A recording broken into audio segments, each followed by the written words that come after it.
Dando continuidade ao culto, irmãos, peço que os irmãos abram a palavra de Deus no Evangelho de Marcos. Nós vamos ler no capítulo 11. Vamos ler Marcos 11.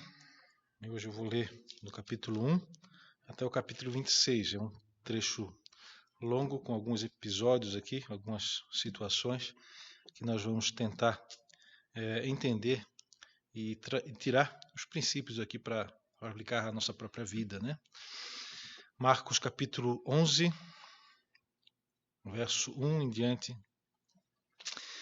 diz assim: Quando se aproximaram de Jerusalém, Betfagé e Betânia, junto ao Monte das Oliveiras, enviou Jesus 2 dos seus discípulos e disse-lhes: Ide à aldeia aí que está aí diante de vós, e logo ao entrar achareis preso um jumentinho, o qual ainda ninguém montou. Desprendei-o e trazei-o. Se alguém vos perguntar: Por que fazeis isso? Respondei: O Senhor precisa dele e logo o mandará de volta para aqui.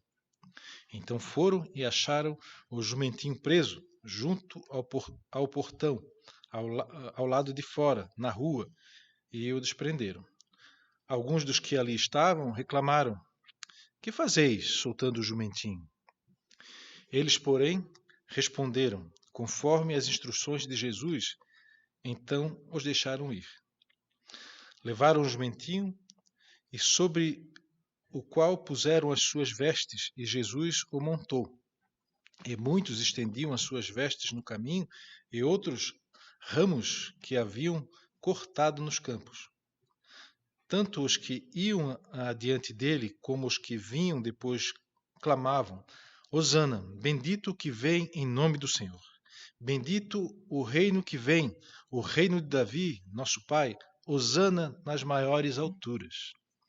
E quando entrou em Jerusalém, no templo, tendo observado tudo, como se fosse já tarde, saiu para Betânia com os 12. No dia seguinte, quando saíram de Betânia, teve fome. E, vendo de longe uma figueira com folhas, foi ver se nela, porventura, acharia alguma coisa. Aproximando-se dela, nada achou, senão folhas, porque não era tempo de figos. Então lhe disse Jesus: Nunca, jamais coma alguém fruto de ti. E seus discípulos ouviram isto. E foram para Jerusalém. Quando, entrando ele no templo, passou a expulsar os que ali vendiam e compravam, derribou as mesas dos cambistas e as cadeiras dos que vendiam pombas. Não permitia que ninguém conduzisse qualquer utensílio pelo templo. Também os ensinava dizendo: Não está escrito: A minha casa será chamada casa de oração para todas as nações? Vós, porém, tendes transformado em covil de salteadores. E os principais sacerdotes e os escribas ouviam estas coisas e procuravam de algum modo lhe tirar a vida, pois o temiam, porque toda a multidão se maravilhava de sua doutrina. E vindo à tarde, saíram da cidade. E passando eles pela manhã, viram que a figueira secara desde a raiz. Então Pedro, lembrando-se, falou: Mestre, eis que a figueira que amaldiçoaste secou. Ao que Jesus lhes disse: Tende fé em Deus, porque em verdade vos afirmo que, se alguém disser a este monte: Ergue-te e lança-te no mar, e não duvidar no seu coração, mas crer que será como o que diz, assim será com ele. Por isso vos digo que tudo quanto em oração pedirdes, crerdes que recebestes, e será assim convosco. E quando estiverdes orando, se tendes alguma coisa contra alguém, perdoai, porque vosso Pai Celestial para que o vosso Pai Celestial vos perdoe as vossas ofensas. Mas se não perdoardes, também vosso Pai Celestial não vos perdoará as vossas ofensas. Trecho bem conhecido também, e um texto que agora nós lemos, nos coloca já um momento do ministério do Senhor Jesus que antecede a sua paixão. Na verdade, que começa a semana da sua paixão. E agora Jesus ele chega em Jerusalém, o seu destino final daquela jornada que ele vem fazendo já há alguns dias. Certamente ele chega ali em Jerusalém, juntamente com outros que subiam também para Jerusalém por ocasião da Páscoa. E para que a gente possa perceber bem o que está acontecendo aqui, nós não podemos esquecer de tudo que aconteceu caminho afora, ao longo dessa jornada, desde a Galiléia, quando Jesus partiu com seus discípulos em direção a Jerusalém. E o que aconteceu nessa jornada? Em caminho para Jerusalém, Jesus vem falando do seu destino. Ele fala, pelo menos é narrado nesse evangelho aqui, que ele fala a respeito disso 3 vezes, a respeito do seu destino. Que ele vai para Jerusalém e vai sofrer ali, ser morto e vai ressuscitar. Jesus vem falando também sobre o preço e sobre a essência, no que consiste o discipulado. E tem tudo a ver com o serviço prestado para o próximo, o serviço prestado à igreja, o serviço prestado para que o nome do Senhor seja glorificado. Nós temos também, ao longo dessa trajetória, muitos ensinamentos, muitas curas, inclusive do cego Bartimeu, que foi curado, a narrativa da cura dele foi no final do capítulo 10, e agora Jesus chega a Jerusalém. Provavelmente o cego Bartimeu, o ex-cego, né, agora curado, estava junto com aquela multidão, seguindo Jesus de forma empolgada. Né? O cenário está montado, então, para as últimas confrontações entre Jesus e a liderança de Israel. Né? Jesus confrontando e sendo confrontado. O cenário está montado para isso agora. Daqui para frente o que a gente vai ter é muita profecia sendo cumprida. Muito do que Isaías fala lá 700 anos antes desses acontecimentos aqui, ele está sendo cumprido. Por exemplo, Isaías 29, abram lá a palavra de Deus em Isaías, capítulo 29. Isaías 29, versos 18 e 19. E diz assim: Naquele dia os surdos ouvirão as palavras do livro, e os cegos, livres já da escuridão e das trevas, as verão. Os mansos terão regozijo sobre regozijo no Senhor, e os pobres entre os homens se alegrarão no Santo de Israel. Um pouquinho mais para frente, ainda em Isaías, capítulo 35, versos 5 e 6, Isaías 35, 5 e 6 diz assim: Então se abrirão os olhos dos cegos e se desimpedirão os ouvidos dos surdos. Os coxos saltarão como cervos e a língua dos mudos cantará, pois águas arrebentarão no deserto e ribeiros no ermo. Tudo isso falando da vinda do Senhor Jesus. Isaías ainda 42, um pouquinho mais para frente, Isaías 42, versos 6 e 7. Isaías 42, 6 e 7 diz assim: Eu, o Senhor, te chamei em justiça, tomar-te-ei pela mão e te guardarei, e te farei mediador da aliança com o povo e luz para os gentios, para abrires os olhos dos cegos, para tirardes da prisão o cativo e do cárcere os que jazem em trevas. Todas as citações de Isaías, profecias que vêm se cumprir agora nesse momento de Jesus chegando em Jerusalém. O rei Jesus chegou para o sacrifício, no lugar do sacrifício, e esse lugar do sacrifício é Jerusalém. Jerusalém, Jerusalém, de quem Jesus se lamenta também. Vimos isso em João, no Evangelho de João, né? Para que isso aconteça, então, para que o sacrifício seja feito em Jerusalém, é preciso que Jesus quebre aquilo que ele vem guardando até então.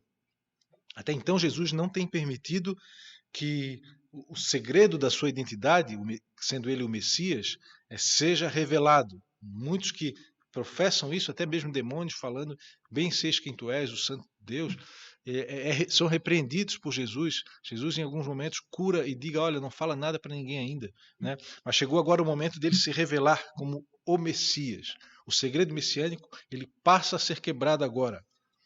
E nós temos aqui pela frente 3 atos nesse trecho que tocam nessa questão da quebra do segredo messiânico. E é necessário que o segredo messiânico se quebre realmente, justamente porque chegou o momento do sacrifício. E é justamente por ele ser o Messias que ele será sacrificado, será morto. A primeira quebra o primeiro ato que fala da quebra do segredo messiânico já é a própria entrada do Senhor Jesus em Jerusalém, essa entrada triunfal. E essa entrada triunfal tem muito a ver com profecias também no Antigo Testamento que já falaram a respeito disso. Zacarias, capítulo 9, abram lá, um pouquinho para frente já, quase no final do Antigo Testamento, um livro antes de Malaquias, que é o último do Antigo Testamento, Zacarias, capítulo 9, verso 9, diz assim: Alegra-te muito, ó filha de Sião, exulta, ó filha de Jerusalém. Eis aí te vem o teu rei, justo e salvador, humilde, montado em jumento, num jumentinho, cria de jumenta. A profecia sendo cumprida. Essa entrada de Jesus chamando a atenção de todos. E por que Jesus então toma essa iniciativa? Por que ele faz isso? É óbvio, já ficou bem óbvio aqui que ele está fazendo cumprir uma profecia. Né?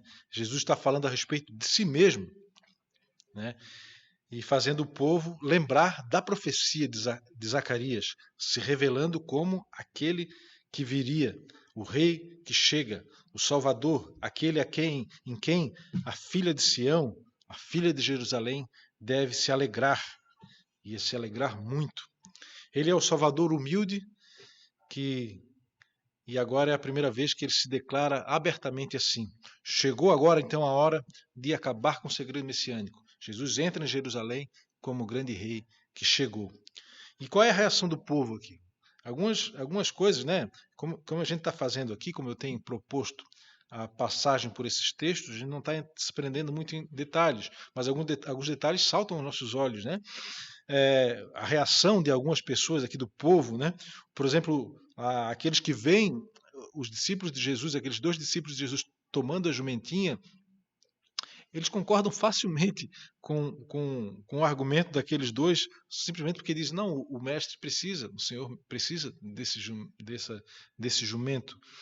E passivamente eles veem o jumento sendo levado. É algo não muito comum, né? A gente pode considerar isso. Outra reação interessante aqui é o próprio povo, né? A multidão que recebe a Jesus, percebendo e reconhecendo que a salvação do povo está chegando em Jerusalém. As palavras aqui que são entoadas aqui, recebendo o Senhor Jesus, são de júbilo, né? Tanto os que iam adiante deles, quanto os que vinham depois, começaram a cantar Hosana, verso 9. Bendito que vem em nome do Senhor, bendito o reino que vem, o reino de Davi, nosso pai, Hosana nas maiores alturas. O povo cantando isso. E ele entra em Jerusalém sendo saudado dessa forma. E a reação, essa é a reação do povo, a reação de júbilo.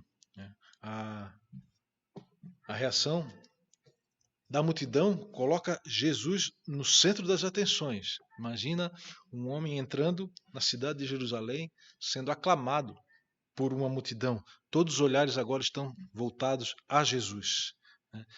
A imagem aqui que fica da entrada de alguém de forma triunfal numa cidade assim, é aquelas imagens que a gente pode até, muitos já viram até em filmes, né? O general romano chegando de uma batalha de conquista, né? E sendo saudado pelos seus súditos, né? A diferença aqui é que ao invés de muita pompa, aqui o que se vê é um rei humilde vindo montado num jumentinho arisco, que não era montaria de ninguém até então, né? E mais interessante aqui nesse trecho aqui que vai até o verso 6,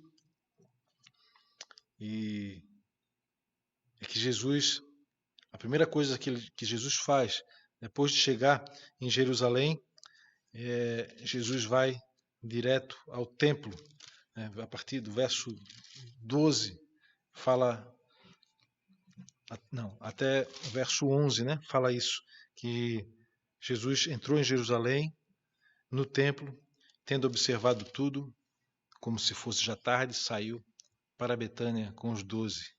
Jesus vai ao templo, olhar, Jesus não faz nada, ele apenas observa.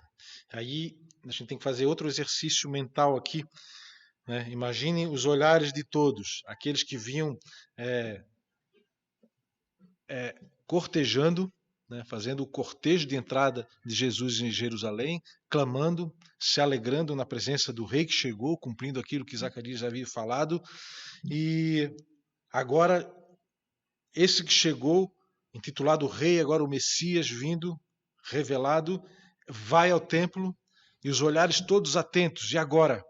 Se tudo aquilo aconteceu caminho afora até chegar aqui, o que acontecerá agora? Algum ensinamento? Alguma cura? Libertação? Alguma demonstração? O que vem agora? Ensino? Não. Nada. Não acontece nada. Nenhuma palavra, diz o texto, verso 11. Nenhuma palavra. E isso prepara o clima para o que vai acontecer em seguida. Jesus chega como o príncipe da paz, mas ele também chega como o grande juiz. O primeiro passo que ele faz é observar tudo, para depois julgar. Jeremias capítulo 7, abram lá em Jeremias capítulo 7, no verso 11,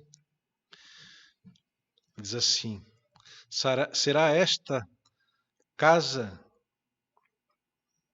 que se chama pelo meu nome covil de salteadores aos vossos olhos? Eis que eu mesmo vi isto, diz o Senhor. Mais uma vez, outra profecia sendo cumprida pelo Senhor Jesus. Ele entra, vai ao templo, observa tudo como justo juiz e se retira. Na sequência do texto, verso 12 ao 14, diz que no dia seguinte, quando saíram de Betânia, teve fome. E vendo de longe uma figueira com folhas, foi ver se nela, porventura, se acharia alguma coisa. Aproximando-se dela, nada achou. Não achou coisa alguma ali, senão folhas, porque não era tempo de figos. Então Jesus disse para a figueira: nunca, jamais coma alguém de ti fruto. E os seus discípulos estavam olhando, observando o que Jesus estava fazendo. Jesus e a figueira sem frutos. Nós temos aqui diante de nós uma simetria aqui, né? É uma estrutura bem simétrica. Do 12 ao 14, figueira sem fruto. Do 15 ao 18, Jesus voltando ao templo. Depois, os discípulos observando que a figueira secou, no verso 19 e 20. Por que Jesus ele amaldiçoa aquela figueira? Por que Marcos narra isso nessa sequência? Figueira sem frutos, templo e figueira seca. Por quê? Por que Jesus amaldiçoa aquela figueira ali? A primeira leitura que se faz assim parece que é simplesmente um mau humor do Senhor Jesus, né? O Senhor Jesus acordou de manhã cedo, com fome, mal-humorado, e passou por uma figueira, ela não tinha fruto. Então vou te amaldiçoar, né? Não é bem por aí, né? Não é mau humor, né? O que Jesus está fazendo aqui, ele está fazendo algo que vai além da relação entre ele e aquela árvore. Jesus ele esteve no templo, ele observou tudo, procurando frutos no templo. Agora ele está diante de uma figueira, procurando frutos também. Existe aqui um paralelo entre a produção de frutos que é esperada na figueira e a produção e aquilo que é esperado do sistema religioso da época, que se simboliza especificamente no templo. O templo deve produzir alguma coisa, da mesma forma que se espera que a figueira produza também figos. Aqui é como se fosse Deus, o Senhor Jesus. Não é isso, né? Jesus ele não está simplesmente punindo a figueira por não ter fruto naquele momento, mas Jesus sabia que não era tempo de frutos para a árvore, para a figueira. O próprio Marcos narra isso, né? Porque não era tempo de figos, diz o verso 13. Jesus sabia que não era tempo de frutos naquela árvore e também não era tempo de frutos mais no templo. Jesus observou o templo e observou a árvore como juiz que observa as evidências do caso antes de proferir a sentença. Ele observou o templo, não fez nada, saiu. Agora ele, voltando para o templo no outro dia pela manhã, ele passa pela figueira, observa, não vê frutos, já antecipa ali, condenando a figueira, a condenação que ele vai proferir ao templo. Jesus então observou e agora ele está pronto para proferir a sentença. Verso 15 ao 18, nós vemos o Jesus já no templo. E aqui já segundo ato da quebra do segredo messiânico. Jesus novamente então entra no templo e agora ele limpa o templo. Ele já havia observado, já sabia o que tinha lá, sabia que não tinha frutos dignos de ser apresentado na presença de Deus, como também não tinha figueira. E da mesma maneira que ele condenou a figueira, que nunca mais ninguém comesse daquela árvore, fruto dela, agora também ele entra no templo e condena o templo, condena o sistema religioso da época. Não está dando fruto mais. Acabou-se o tempo do templo. A gente sabe que, analisando o que está acontecendo aqui, Jesus chega ali, vê cambistas, vê gente vendendo animais. O que estava acontecendo ali? Né? O que estava acontecendo ali é que a oferta no templo ela deveria ser feita com a moeda própria do templo. O templo tinha o sistema monetário dele próprio, né? E as pessoas usavam moedas romanas. Pessoas vinham de outras localidades e ali chegavam no templo, ali tinha uma banca de cambista para trocar a moeda. E é bem claro que ali existia muito ganho em cima desse câmbio. E Jesus condena isso. Né? Outra coisa também que a gente vê ali é que existia então a venda de animais também. Muitos, imagine, vinham de regiões distantes, não traziam seu animal para chegar no templo, até mesmo porque ele poderia chegar no templo já machucado ou com algum defeito e não serviria para o sacrifício. Eles traziam dinheiro e compravam um animal no templo. E olhem só que Marcos ele destaca aqui que tinha no templo aqueles que vendiam pombas e as pombas eram oferecidas por as pessoas mais pobres que não tinham condições de ofertar um animal maior, né? E nos traz a impressão também que até aqueles que têm menos condições estão sendo explorados por aqueles que vendem animais. Jesus entra no templo, acaba com a bagunça, derruba tudo, a mesa dos cambistas, destrói com o negócio daqueles que vendiam animais. E o detalhe, ele não faz isso simplesmente e sai de fininho, ou sai correndo. Ele permanece no templo, diz o texto, que ele faz aquilo e passa a ensiná-los. Minha casa não... Né?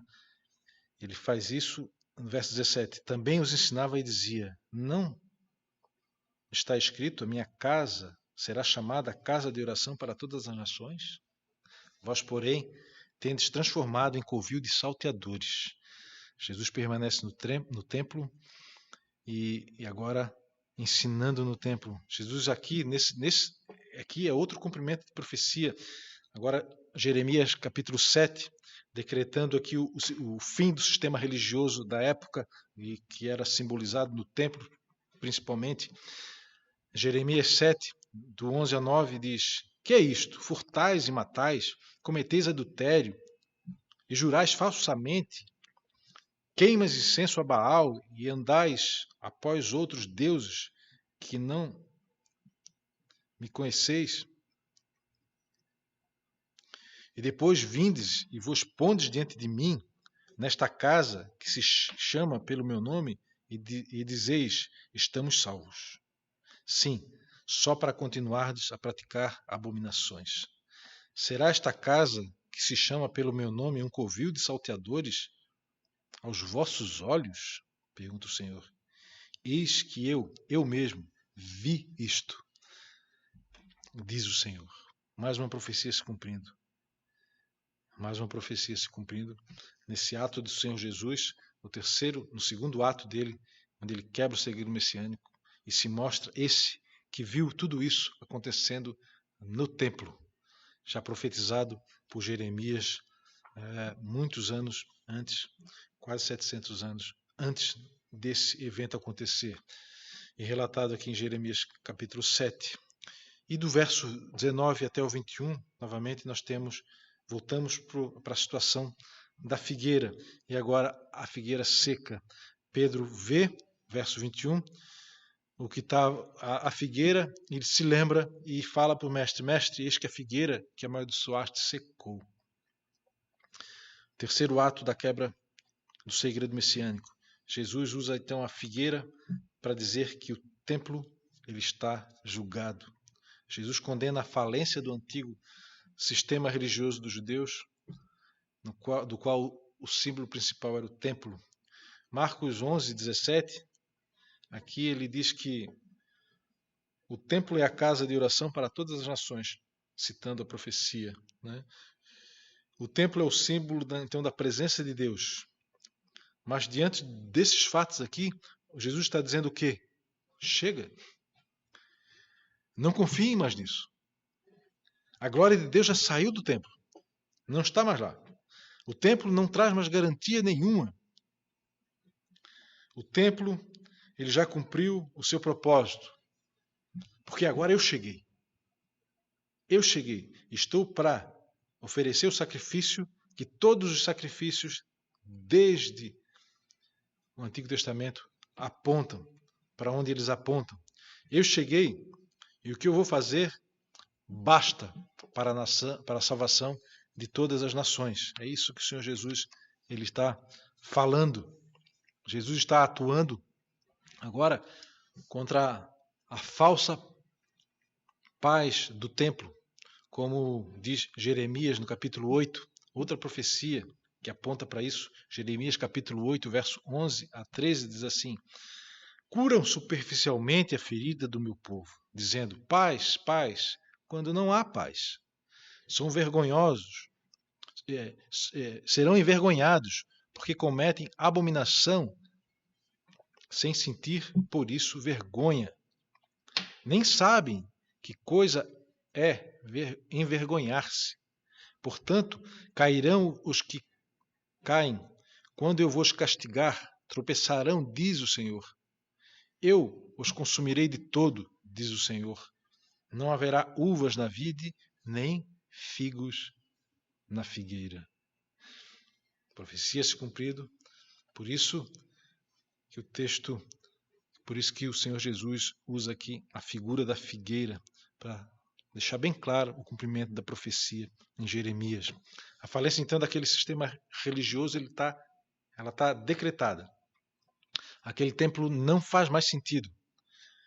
Não é nada contra a figueira, mas o foco é o tempo das coisas. O tempo das coisas acontecerem.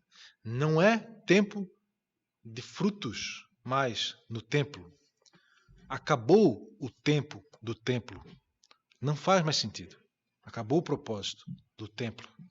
Porque o rei, para quem o templo e os sacrifícios do templo apontavam, chegou a estar prestes a cumprir o seu chamado. O segredo messiânico, então, ele passa a ser quebrado justamente enfatizando o cerne da questão.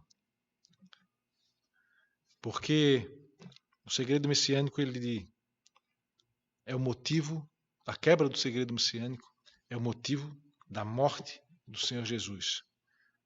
Os seus acusadores o acusarão daquilo que é verdade. Ele é o Filho de Deus. Ele é o grande rei. E na sua ignorância condenarão à morte o Senhor, Rei e Salvador que chegou em Jerusalém. Mas nada fugiu do controle dele. Ele faz questão de fazer cumprir as profecias que falavam a respeito disso. Jesus, finalizando esse trecho aqui, do verso 22 ao 26, Jesus encoraja os discípulos então a experimentarem o poder da fé. Jesus quer mostrar aos seus discípulos que a oração com fé e com amor, feita por uma comunidade, produz frutos maravilhosos. Não se preocupem porque que o templo acabou, que o tempo do templo acabou, que esse sistema religioso ele está falido. Não se preocupem com isso, porque vocês agora serão a habitação do Espírito Santo. E Jesus começa a encorajar essa comunidade a viver em oração e amor, sabendo que os frutos disso serão maravilhosos. A fé bíblica que se expressa em oração e tem resultado, ela deve ser vista no meio dessa nova comunidade que está se formando.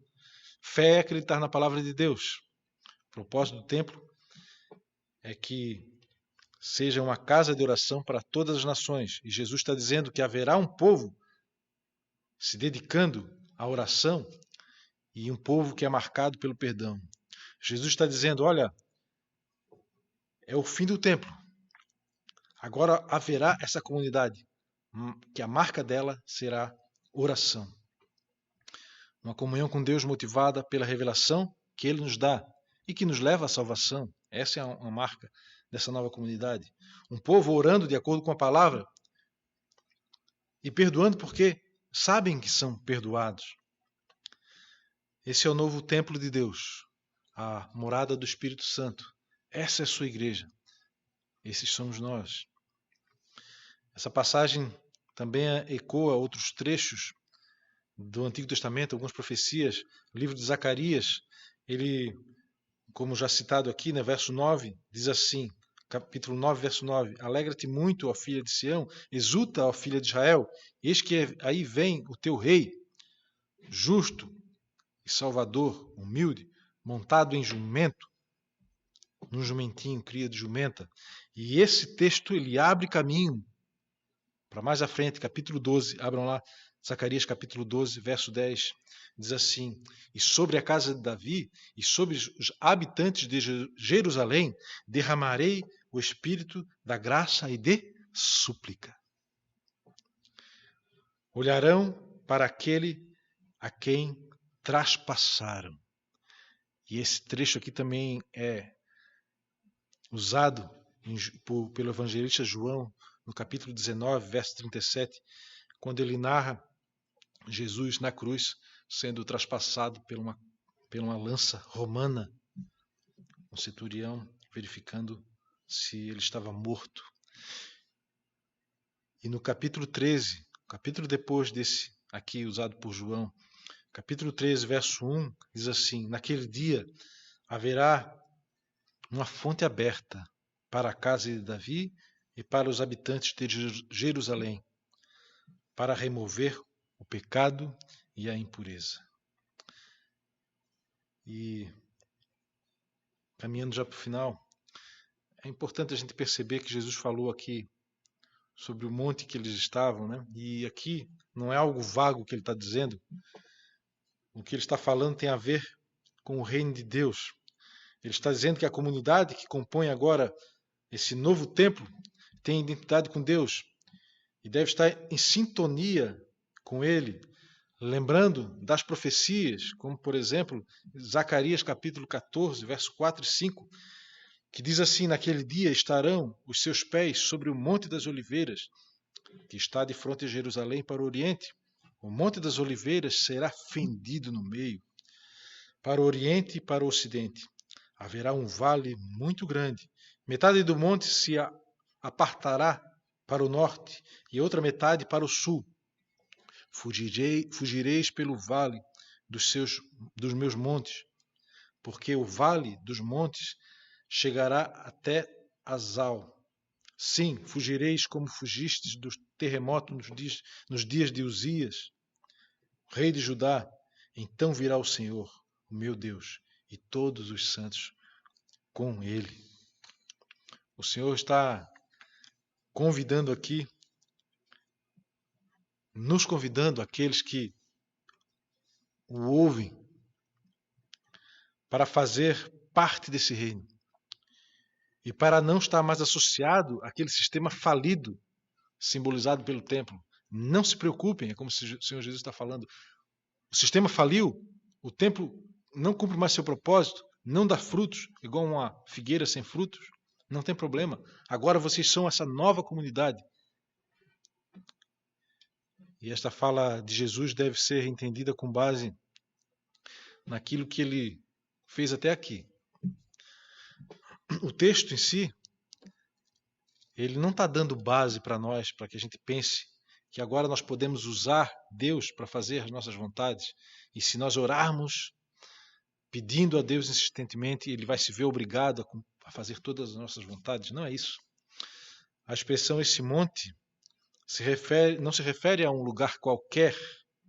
Provavelmente ele se refere àquele monte onde está o templo até.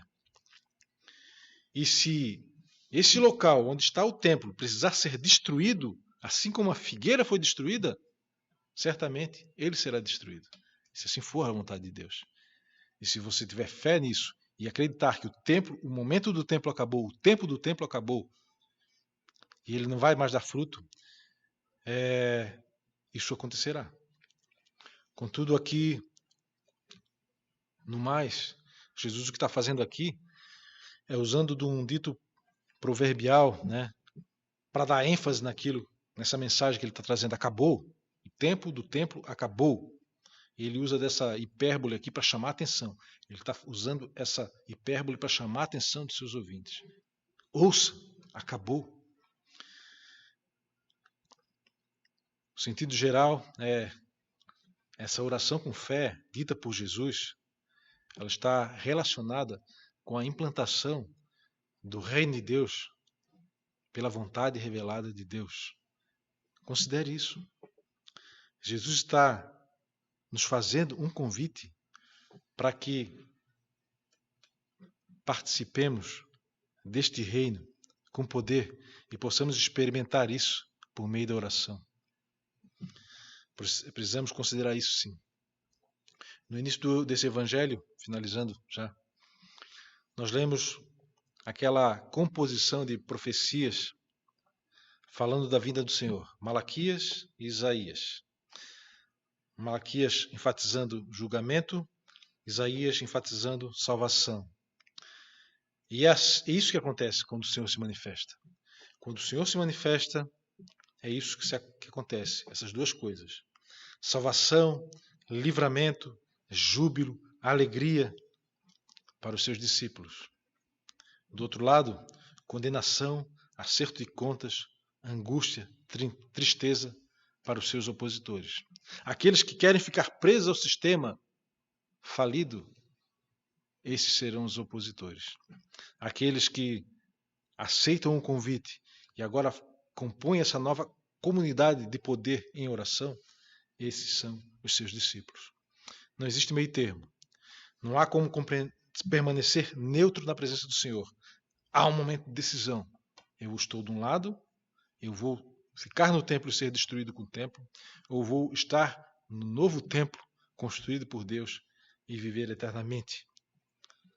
A entrada pacífica e humilde indica, então, um trecho final do Evangelho marcada por julgamento por todos os lados.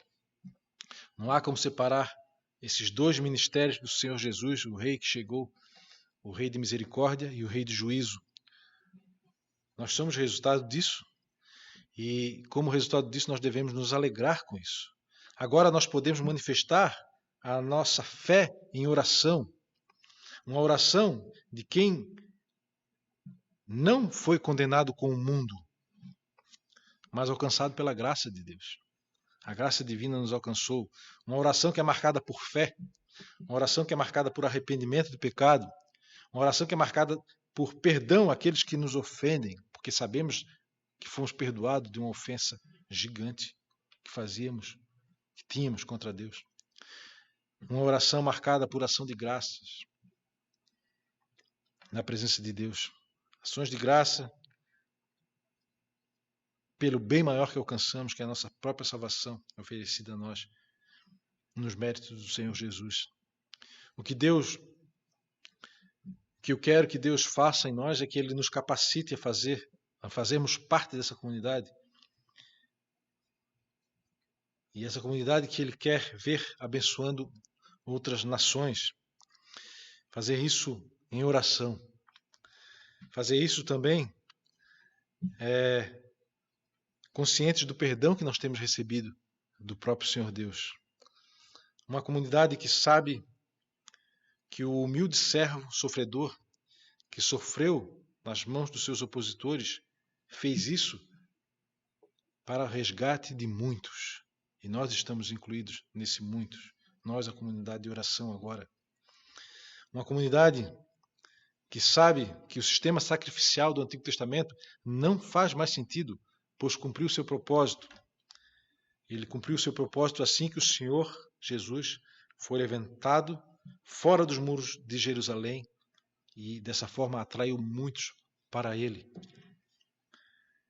Uma comunidade que entende que agora o templo somos nós, que somos morada do Espírito Santo. Uma comunidade que entende que agora o que temos a fazer não é mais cultuar no cerimonial do Antigo Testamento, mas cultuar celebrando o verdadeiro culto oferecido pelo próprio Cordeiro que se entregou para ser imolado no nosso lugar. Que o Senhor nos ajude, que nos capacite a compreender tudo isso e a ver que a nós foi feito um convite irrecusável. Fazemos parte agora da comunidade que é marcada pela oração com poder. Pelos méritos de Cristo, crendo na salvação que tem nele, crendo que tudo se cumpriu em Cristo, e crendo que, cientes da vontade de Deus, a nossa oração é poderosa por estar alinhada à sua vontade. E nisso alcançamos êxito sempre que oramos. Vamos orar ao Senhor. Senhor, nós te agradecemos, ó Pai, porque não somos um povo qualquer, somos o rebanho do teu pastoreio, Senhor. Tu tens nos pastoreado, Senhor. Tu tens nos feito perceber quem somos verdadeiramente. E nos alegramos, ó Pai, e pedimos, ó Pai, que Tu nos mantenha, Senhor, com os olhos naquilo que é verdadeiro, naquilo que é pleno, Senhor, naquilo que é poderoso, que é a Tua própria pessoa. Senhor, nós te bendizemos, ó Pai, porque foi aberto nossos olhos e o que foi oferecido a nós não é um sistema falido, Senhor, mas é o reino de Deus, o reino eterno do Rei Conquistador que chegou e conquistou com seu próprio sacrifício, nos colocando nessa posição, sim, de servos, mas dos servos de um Rei vitorioso, que nos garante a vitória. Senhor, que Tu nos abençoe, nos dê cada vez mais consciência de tudo isso, Senhor, e isso nos fortaleça para os desafios do dia a dia. Em nome de Jesus oramos. Amém. Irmãos, aqui termina nosso culto. Peço que o Senhor abençoe a todos. Amém.